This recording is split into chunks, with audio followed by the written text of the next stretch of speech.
3월 14일 오늘의 말씀은 마가복음 11장 12절에서 26절입니다.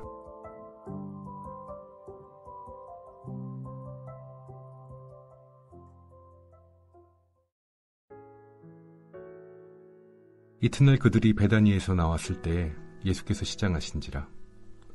멀리서 잎사귀 있는 한 무화과 나무를 보시고 혹 그 나무에 무엇이 있을까 하여 가셨더니 가서 보신즉 잎사귀 외에 아무것도 없더라. 이는 무화과의 때가 아님이라. 예수께서 나무에게 말씀하여 이르시되 이제부터 영원토록 사람이 내게서 열매를 따먹지 못하리라 하시니 제자들이 이를 듣더라. 그들이 예루살렘에 들어가니라.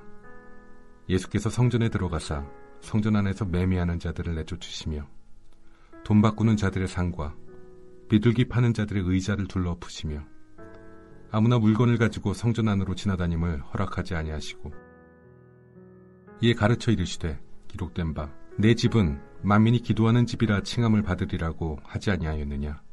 너희는 강도의 소굴을 만들었도다 하시매 대제사장들과 서기관들이 듣고 예수를 어떻게 죽일까 하고 꾀하니 이는 우리가 다 그의 교훈을 놀랍게 여기므로 그를 두려워함일러라. 그리고 날이 저물매 그들이 성 밖으로 나가더라. 그들이 아침에 지나갈 때에 무화과 나무가 뿌리째 마른 것을 보고 베드로가 생각이 나서 여짜오되 라삐여 보소서 저주하신 무화과 나무가 말랐나이다. 예수께서 그들에게 대답하여 이르시되 하나님을 믿으라. 내가 진실로 너에게 이르노니 누구든지 이 산더러 들리어 바다에 던져지라 하며 그 말하는 것이 이루어질 줄 믿고 마음에 의심하지 아니하면 그대로 되리라. 그러므로 내가 너에게 말하노니 무엇이든지 기도하고 구하는 것은 받은 줄로 믿으라. 그리하면 너에게 그대로 되리라. 서서 기도할 때에 아무에게나 혐의가 있거든 용서하라.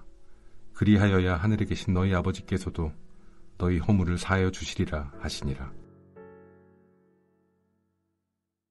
마가복음 11장 12절에서 26절 말씀을 함께 묵상하겠습니다. 오늘 우리가 묵상할 본문은 복음서에서 가장 이해하고 해석하기 어려운 본문 중 하나입니다. 왜냐하면 오늘 본문에 기록된 예수님의 행동과 말씀은요, 평소 하셨던 예수님의 행동과 말씀과 도저히 어울리지 않기 때문입니다. 한번 보세요. 예수님이 성전에 들어가실 때 무화과 나무가 열매를 맺지 않음을 보시고 무화과 나무를 저주하셨죠. 아직 무화과 나무에 열매가 맺을 때가 아님을 13절에 분명히 말하고 있는데 열매를 맺지 않는 무화과 나무를 저주하신 것은 도저히 이해가 되지 않습니다. 평소 생명을 존중하고 사랑하라고 하신 예수님의 말씀에 비추어 볼 때 열매를 맺을 때가 아닌 무화과 나무를 저주하신 것은 도저히 예수님의 성품과 맞지 않지요. 또한 성전에 들어가셔서 성전에서 매매하는 자들을 내쫓으시고 장사하는 자들의 의자를 둘러 엎으시는 이 예수님의 모습은 평소 평화를 강조하시던 예수님의 모습과는 더더욱 어울리지 않습니다. 뿐만 아닙니다. 23절에 이 산을 들어서 바다에 던지라고 하며 그 말하는 것이 이루어질 줄 믿고 마음에 의심하지 아니하면 그대로 되리라고 하신 이 예수님의 말씀도 이해하기가 어렵습니다. 지금까지의 역사 속에서 기도해서 산을 바다에 던지게 한 적이 없기 때문입니다. 오늘 예수님의 행적과 말씀은 잘 이해가 되지 않습니다. 그렇다면 우리는 이 예수님의 행적과 말씀을 어떻게 이해하고 해석하고 적용해야 할까요? 이 해석의 가장 중요한 열쇠는 오늘 본문이 따로 떨어진 본문이 아니라 모두 연결된 본문이라는 것입니다. 무화과 나무의 저주는 샌드위치 구조로 되어 있습니다. 마가는 이 샌드위치 구조를 잘 활용해서 기록하고 있다고 전에 몇 번 말씀드렸지요. 양쪽 빵에 해당되는 부분은 12절에서 14절 무화과 나무를 저주하는 부분, 20절에서 26절 무화과 나무를 저주하신 이유와 설명이 기록되어 있고요. 그리고 가운데 고기에 해당되는 15절에서 19절은 성전 청결 사건입니다. 그러니 오늘 본문의 핵심은요, 고기 부분인 성전 청결입니다. 성전의 주인 되신 예수님이 성전의 의미를 알려주고 그 성전이 어떤 역할을 해야 하는지 알려주기 위해서 무화과 나무를 저주하신 것이죠. 이런 문맥적 이해를 가지고 오늘 본문을 살펴보겠습니다. 예수님이 베다니에서 성전으로 가시죠. 이때 배가 고팠습니다. 예수님은 멀리 있는 무화과 나무를 보시고 무엇이 있을까 하여 무화과 나무를 보시죠. 그런데 무화과 나무에 무엇이 없습니다. 그래서 그 나무를 저주하시죠. 왜 그러셨을까요? 이것을 이해하려면 무화과 나무를 잘 이해해야 합니다. 여러분, 무화과 나무는요, 꽃이 없는 나무입니다. 그래서 없을 무에 꽃 화자를 쓰지요. 겉으로 보아선 꽃을 볼 수 없기 때문입니다. 이 꽃은요, 작은 열매 안에 감추어져 있습니다. 그래서 꽃이 보이지 않죠. 이 무화과 나무는 3월에서 4월경에 꽃이 담겨 있는 작은 열매 같은 것이 나옵니다. 이것을 파게라고 하는데요. 이 파게가 잘 자라서 9월이나 10월쯤에 무화과 나무 열매인 맛있는 테에나가 열립니다. 이 테에나가 오늘 본문의 사건이 일어난 지명인 베다니로 불리기도 하지요.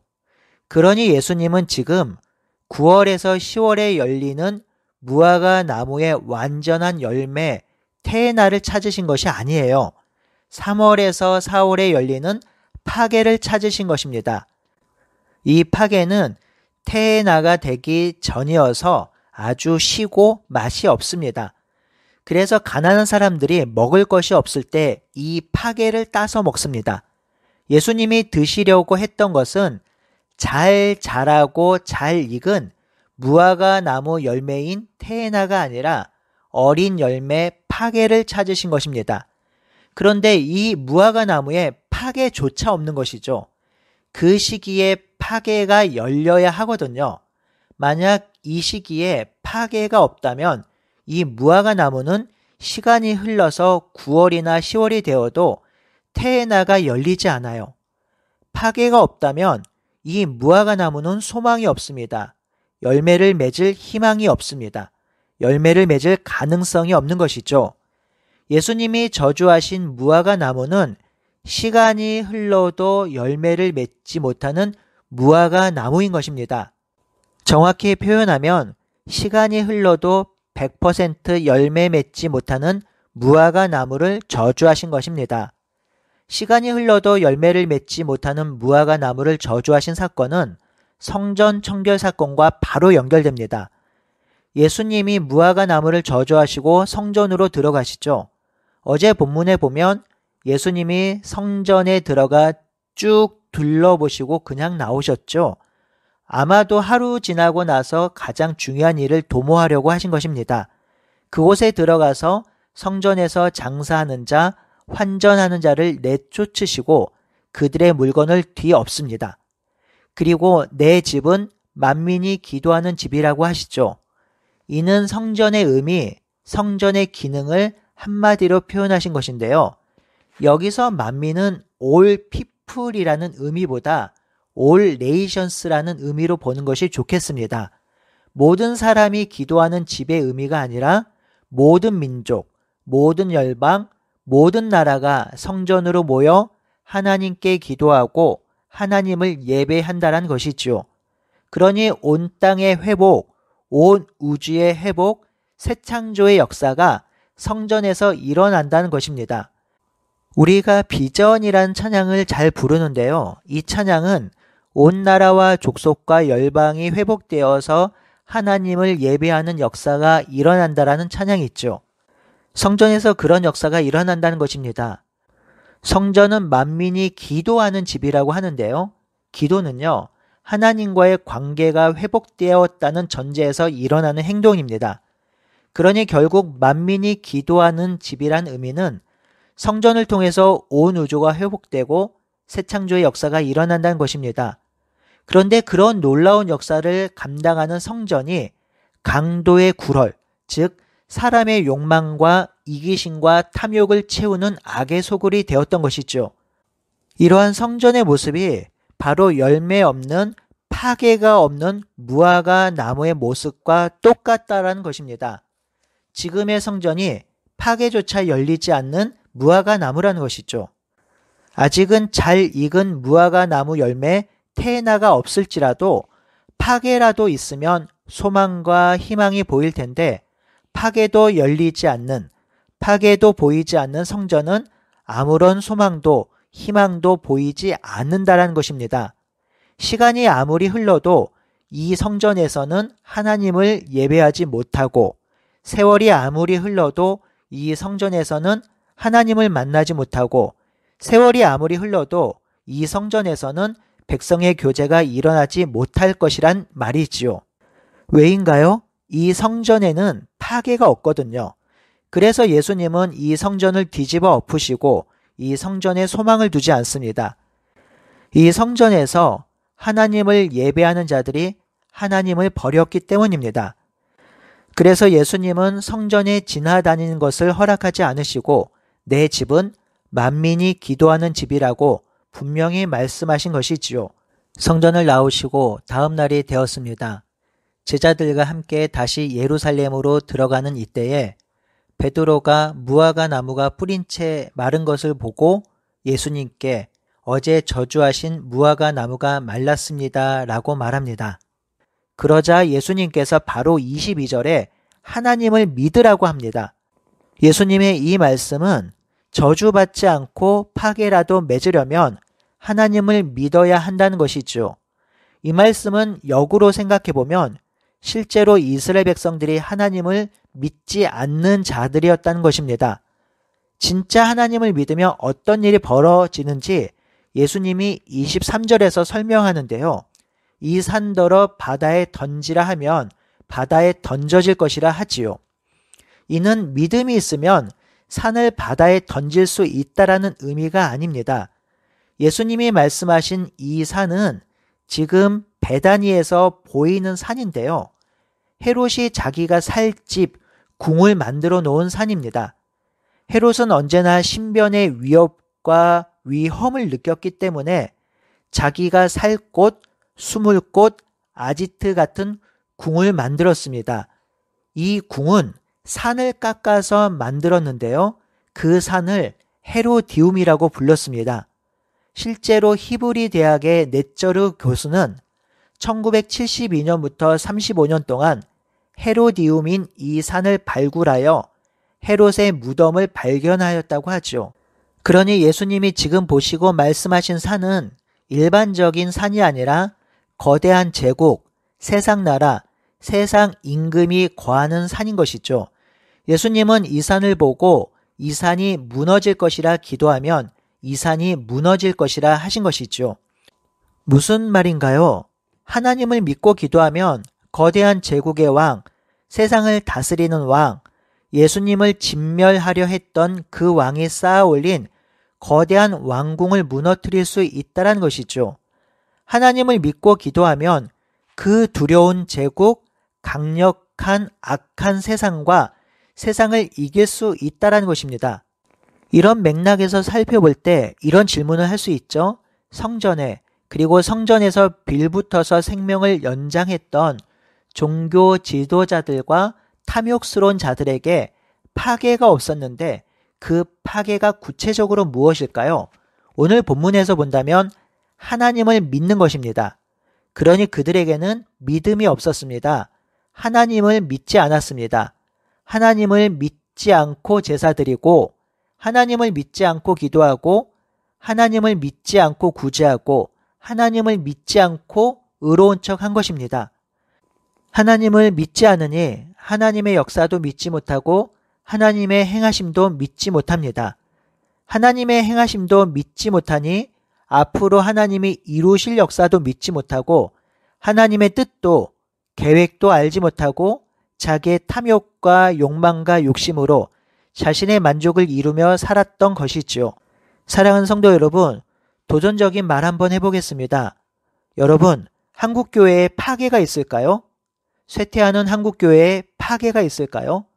정말 한국교회에 소망이 있을까요? 이것은 우리 교회도, 우리 공동체에도, 우리 신앙에도 동일한 질문을 던질 수 있습니다. 우리에게, 우리 교회에, 우리 공동체에 소망이 있을까요? 파괴가 있을까요? 진정으로 하나님을 믿나요? 하나님의 역사를, 하나님의 소망을, 하나님의 풍성한 계획을 믿고 있나요? 우리는 자본주의 시대에 살아갑니다. 돈이면 최고인 시대, 그래서 모두 돈만 쫓아가는 시대를 우리가 살아가는데요. 우리가 이 시대를 하나님을 온전히 믿고 따라갈 수 있을까요? 거대한 자본이 잠식한 세상, 돈이 철저하게 우상이 된 세상, 만몬이 세상을 지배하는 이 시대에 우리가 하나님을 믿고 자본과 돈과 만몬을 거부하며 살 수 있을까요? 아니, 더 나아가서 하나님을 믿으면 이 자본, 돈, 만몬이 쌓아 올린 산을 바다에 던질 수 있다고 믿고 살 수 있을까요? 믿음이 있으면 이 산을 들어 바다에 던질 수 있다고 하는데 우리에게 정말 그러한 믿음이 있을까요? 우리가 혹시라도 돈 때문에 안식하지 못하고 돈 때문에 예배하지 못하고 돈 때문에 하나님의 뜻을 쫓지 못하고 돈 때문에 온전히 교제하지는 못하는 것 아닐까요?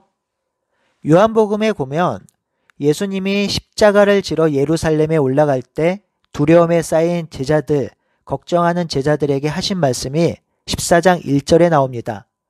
너희는 마음에 근심하지 말라. 하나님을 믿으니 나를 믿으라 하시죠. 이 시대에 우리에게 정말 필요한 것은 겨자씨만한 믿음입니다. 바로 파괴입니다. 하나님을 진실로 믿는 것, 그리스도를 진실로 믿는 것입니다. 하나님을 진짜 믿을 때 하나님이 하신 역사를 믿고 하실 역사를 믿을 수 있습니다. 그 하나님을 믿을 때 이 세상을 거부하고 만몬을 거부하고 돈에 대항해서 승리할 수 있습니다. 그러니 오늘 우리 안에 이 파괴가 있는지 하나님을 진실로 믿고 살아가는지 한번 돌아보면서 하나님을 진실로 믿고 살아가는 오늘 하루가 되기를 바라고 소원합니다. 함께 기도하겠습니다. 하나님을 믿으니 나를 믿으라고 하신 예수님의 말씀을 기억하게 하옵소서.